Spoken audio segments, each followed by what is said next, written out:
baby. What's the deal? Very good.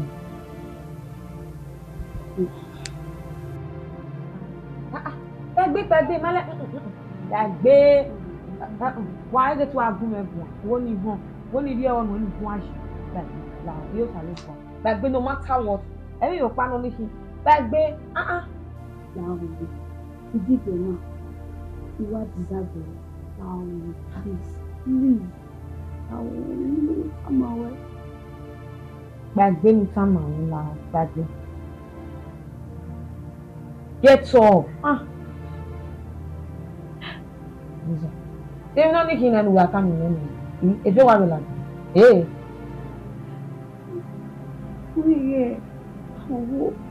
You forgive me. You go here and forgive me. That why should we deserve forgiveness? Listen. You want your mummy go on. We take a no trouble.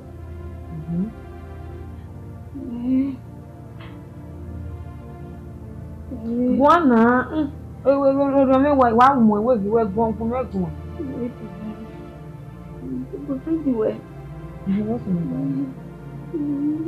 I should know. I bet you more. Seriously? A day? So I tell you cheating me just where? Osas. Jesus. Where? Osas. Sorry. Let's go. You got come on, we have to take 1 anytime. You walk no. Are you where? Mistake. Really? Mistake. Everybody man. Oh, money no play lele. You know we prefer the men. Oh, we hire lele sassi. You be na ni now.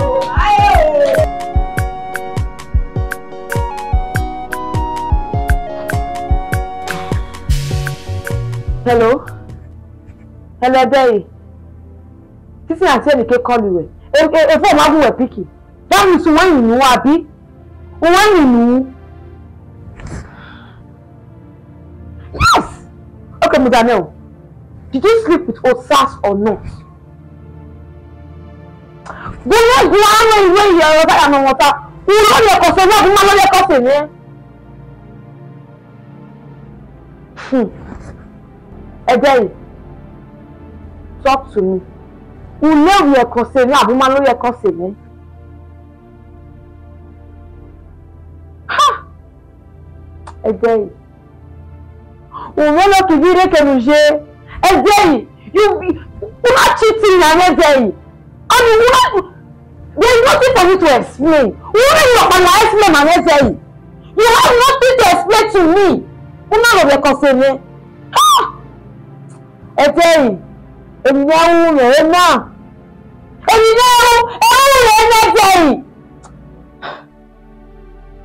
get out!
Forgive me, I'm sorry. I'm mistaking her, I'm sorry. This was not Shola, I'm sorry. Lawowo, forgive me, Lawowo. I'm sorry. Lawowo. I'm sorry. I used to be Lawowo. I'm sorry. I'm sorry. I'm sorry. Oriome ya biebe Lawowo. I used to be Lawowo. Open the door. I'm sorry.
Sorry.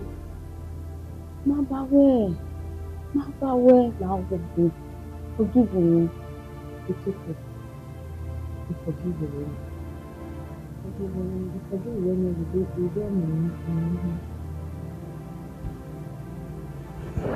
Why are you here? If this is true, are you guys? But my elder, do better. It was not. It has always been in your mind.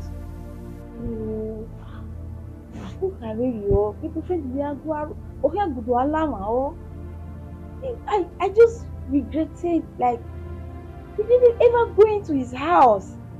I thought maybe it was plain. Maybe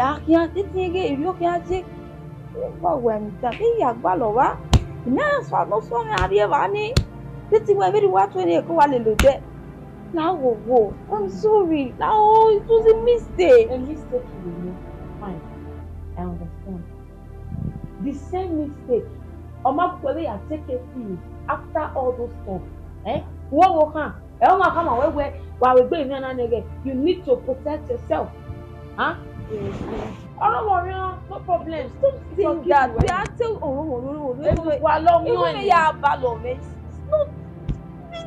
the perfect way you are. The perfect way we did to get that there. When we did to get that there. You might get all the results, all those 7 now. You might take a pills. I think you might be sure though. Oh, I don't know where they are. Probably going to get on our area. I bet hospital you're not cool. Yeah, I need to be. Please stop saying this. I'm not going to beg you come. You might well name intentional. I've heard you. I'm sorry. Why? Dating get away intentional. Will I be here begging you? Will I feel guilty? What I behave strange to you? Any yago we see you are. Good. Even one when okay, what? Okay, okay, Janet. Okay, what do I have to do with your boyfriend? I can never marry your boyfriend. I can never settle with him.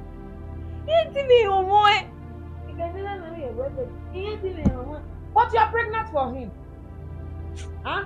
Why are you not be a yamo?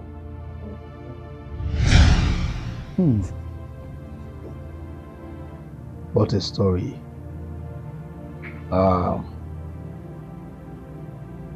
Nene girl now.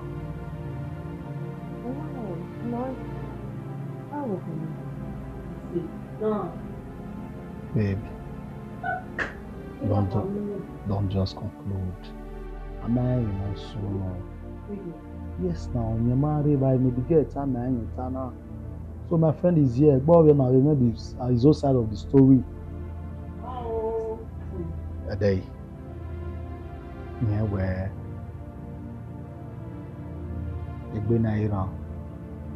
anything can happen to a man at that same point. You understand? Also, then again, William. Not even know about. Even if no one was something shock period. Again, one hour for a new movie.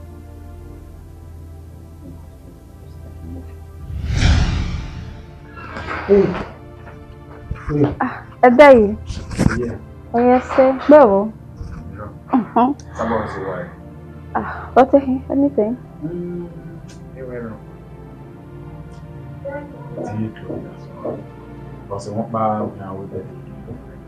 Oh. Okay. That's your man. Yes.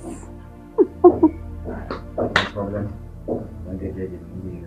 Oh, too late, right? Wavelina. Special. Something special in your day. Okay.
Why you?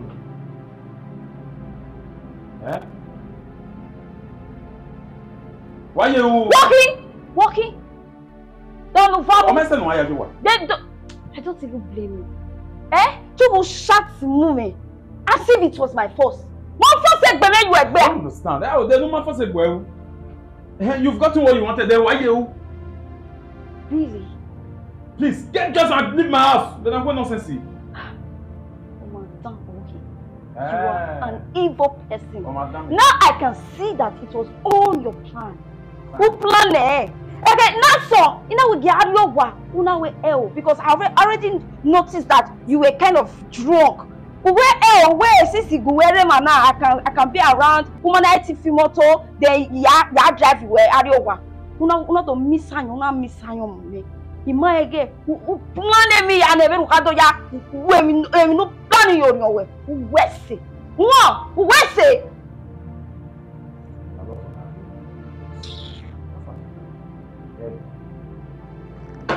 You should get out.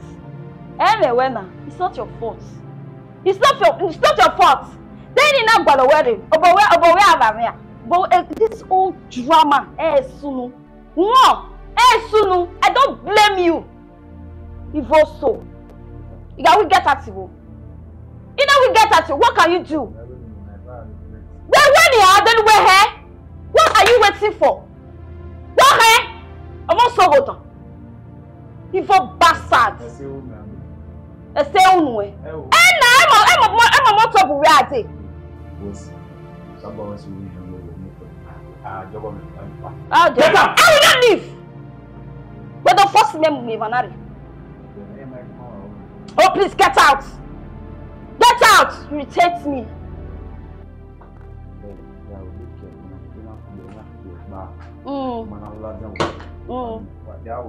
Well, I'm waiting. Me like a bon. Do your worst. I said do your worst. Do your worst.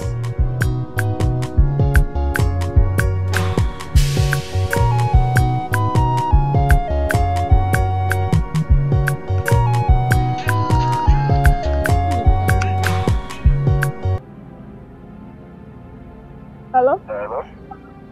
Yeah, hello? Hello, Hannah. Yeah, Mayday, you know. Oh, yeah. A day. What's new? Yeah. Why go calling me?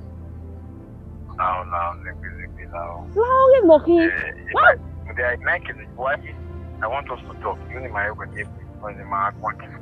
Why ye? Say when you make for what difference? Then you make paper. Can you just calm down, Lao? Anywhere you get Tamame, I'll meet you up right now. Waka above God, eh? What? La wo dikuano. What stop here? Hey, don't be calling line again. Lao You only want me away. Hey, me away. But anywhere you what Tamame, anywhere you I'll meet you up right now. Hello. Let's go to a travel. You are not around. Often will travel. So why calling me? Wait. Only in the matter with phone. Why you am I going to let me meet you? We'll talk about that later. I want to see you. You want to see me? Yes, please. Now. Okay. For now, you get busy. So, in the next 15 minutes, you are ready. So, 15 minutes. I've been where I did in the key. You wait the next 15 minutes, call me. Don't ask me questions. Okay. I'm sorry. I'll call you in the next video. Listen.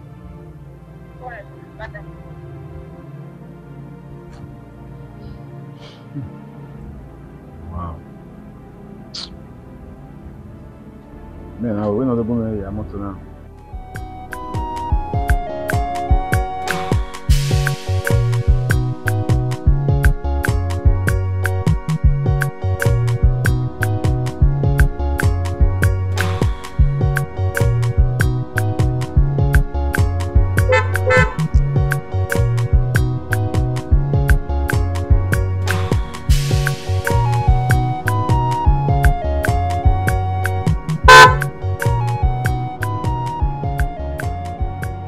Sas, what yeah?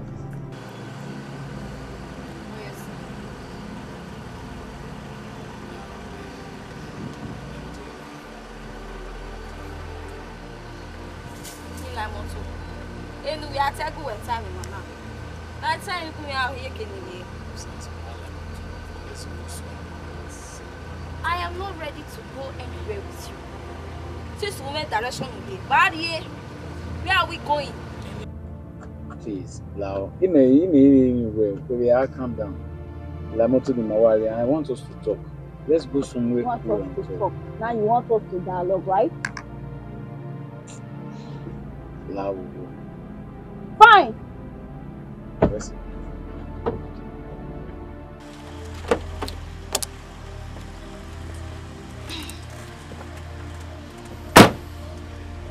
That's another time.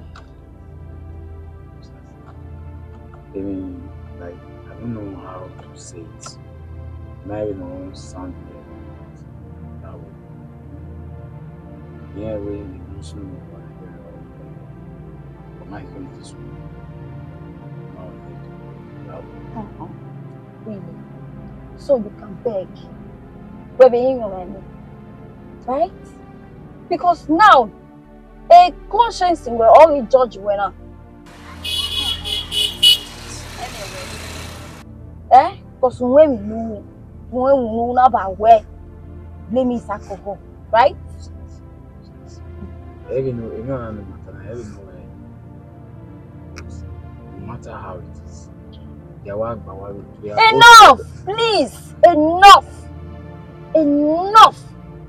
You are Severio. I am not a kid. Your mama! Your mama! Where am I again? I'm your girlfriend. A girlfriend who went you didn't think about that. All of that. Who can say, man? How do you want me to feel? You think I'm okay? Can we just keep it a secret between us? You and I. Really, it's we need to be Miami where all is not happens. I mean, a day, like I said before, your mama. You ain't to say. No. Are you done? Are you done?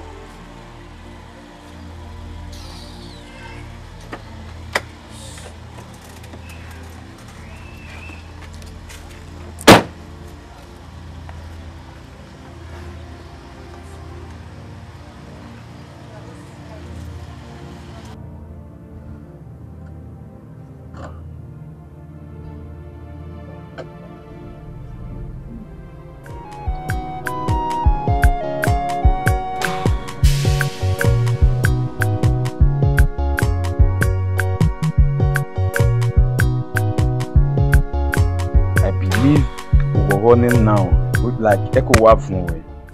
After everything, was spending me away say. Just a little secret you could not keep. Many me away say in a the way. No love, no give na ve ladian between me and you. Una ya time man. She be up and she be running and again. I tried my best.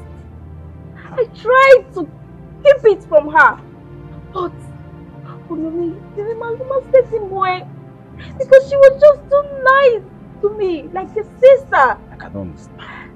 Please, don't add to my pain. Anytime you are me, judge me. Really? Why did you do this? Why did you? On your see, that time, I just have to clear my conscience. Now, Utamane, you are happy, Okpane. Oh, we here ya tame bokan we okay a boy ni date na a boyfriend or se ka no ni hina na bu no. You are happy. You've done what you did. But only my problem, sha. But anything we are you were happy because at the end of the day, I say well no. And now she was my girlfriend, and she has done like way a year girlfriend event. In that way, una you know where I for night. No wahala. Fine and good. If no gualoni, umione. She be where you know you na so why ogo attacking where you walk what's away. Don't say that to me. With that was Sienna Jenna. Don't even try that. What's Sienna Jenna? You will mess everything up. Do you think I'm happy? Do you know the pain I'm going through? Just making betrayal like. Please don't add to my pain. So you're me away. Hey, blame me, man. Who that was Sienna? I don't understand. Why? Okay, I'm not going to argue here. Domanoke can always say voice room. I don't understand. You ended the relationship that I've built for so many years, and you are here standing. Una you van on moment. You must be joking. Always I'm not gonna raise a voice. You messed up my life! You messed my life up! Right. Yes! The relationship for me also. Uriyawa! I mean, not sunu dama sunu. I got to hear that. What are you even saying? Look, Nitama, I'm carrying your child, and you have to deal with that.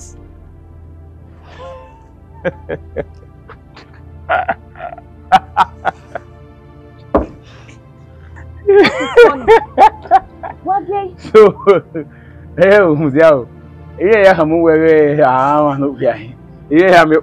okay. If nothing between me and you, no man see no minutes again. So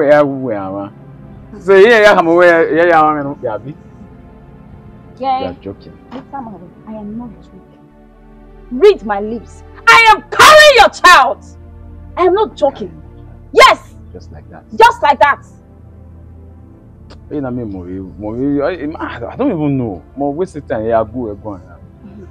Where you are carrying my child. Yes, I'm carrying your child. I'm carrying your child. I don't understand. And then we went on a call. Just see this inside of me. You get out. You get lost. Anyway, it's not your fault. Mom.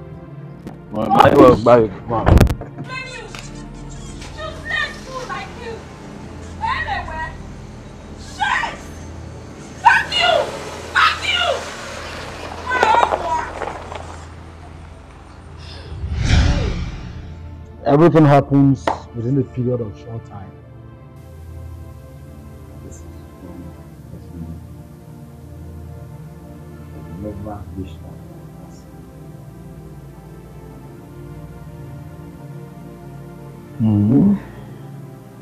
So, a day, then again, when you Thank you. Yeah, so right now you can find 4 1 Welcome to polygamy. Wait. You pregnant?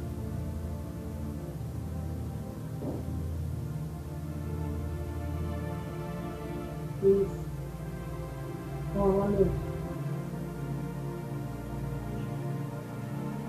Ah!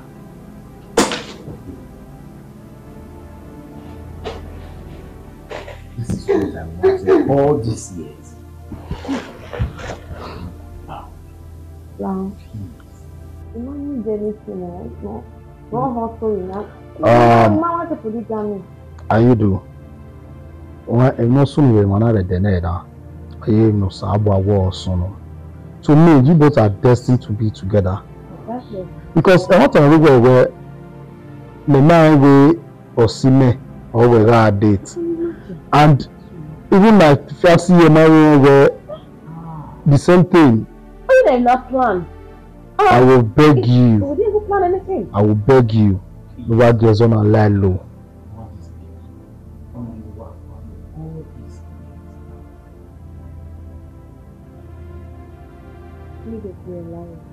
Listen to me, Lara. I don't want anything done. Lara. You don't feel the one of Canada. No, you're not sharing me. What is that? I already told her where this is. A day. No way, Yahweh Bere, Ayabonye Nedo. You can't just say that. Again, I want to know, move when. So the only thing you do, just see her and settle. Come and who settle marry her. She can keep the baby and do she wants. Bros, calm down, yeah, when you go okay. How you do? I would advise you to relax. So you guys should go back into the kitchen and prepare something for us to eat. After eating, we'll talk more on it. Walao. I couldn't feel me, you know. Oh, I did BML.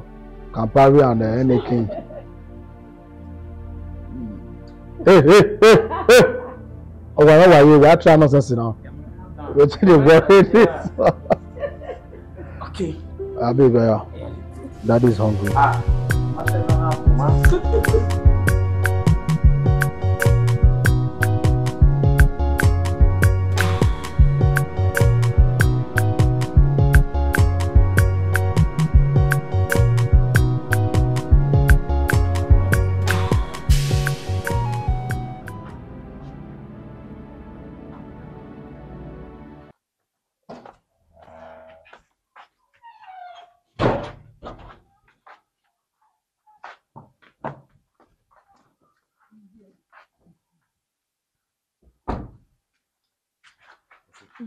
Adas. Esse acabou. Família é aqui, I swear. Ele é meu sabor, anyway, I didn't know you. So wow. You know when my guy where just try and find those house and put this up to my way time. Okay, where's the Kakazu? I will try and look for her. Okay. Try and look for her. So that over again where there's no need. I don't. Anyway, it's still one. I mean, about you, man. I'm happy for you. I'm happy for the both of you. Congratulations. Okay. Father in waiting.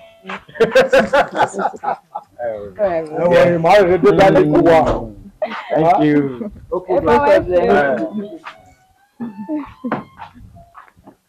Why echo?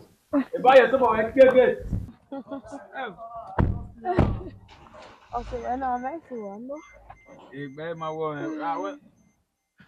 When you get my head.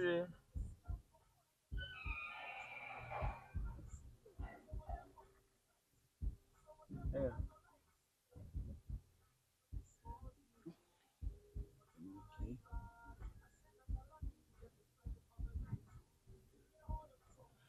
All right now. I'll update you. Okay.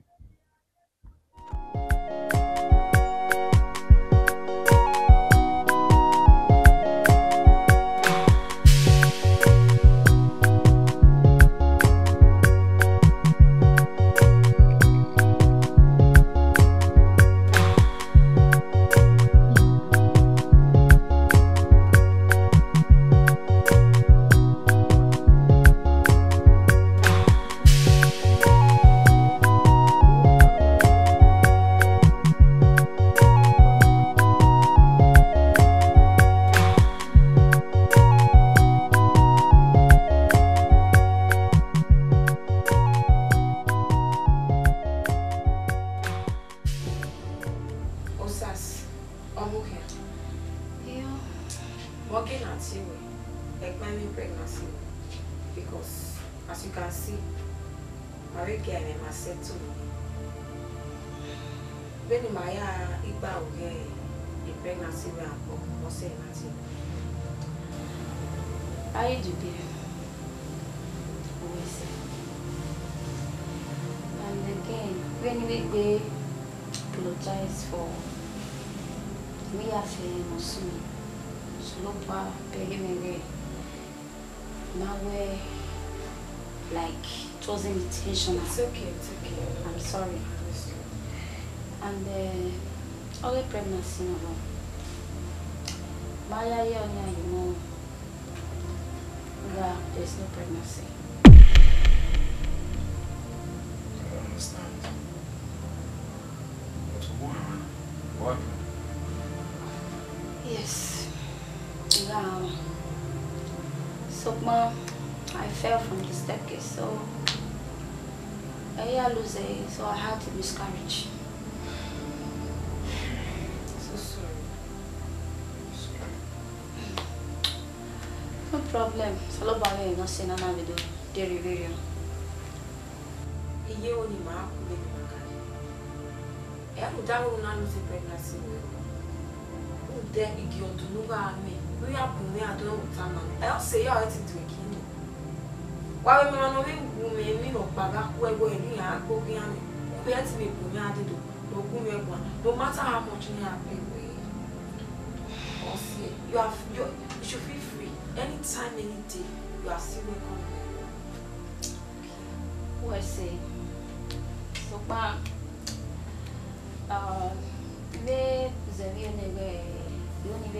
so want to change states. Yes, I made some plans in Eco. So when we start a new life over there and try to forget this whole thing, you understand? I just have to clear my head. So, you know, you can still keep in touch if forever and night. Of course. You didn't make me like it. I didn't need. Ah, too sad. I'm looking at wake burning. Both sides.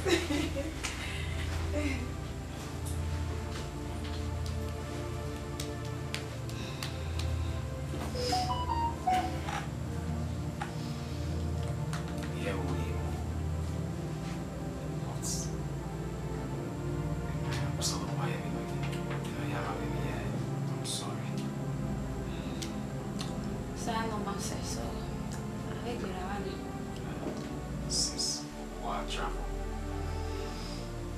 later in the night, as I was something I would tell that you will have Why say? So, Pam, there will be money for that. Oh, it's from my heart. I'm a million robber. Just want to say thank you and again, we're making a little okay. Don't say that. Don't say that. Don't worry about it. But you have to tell my friend. Don't worry about it. You can't send it.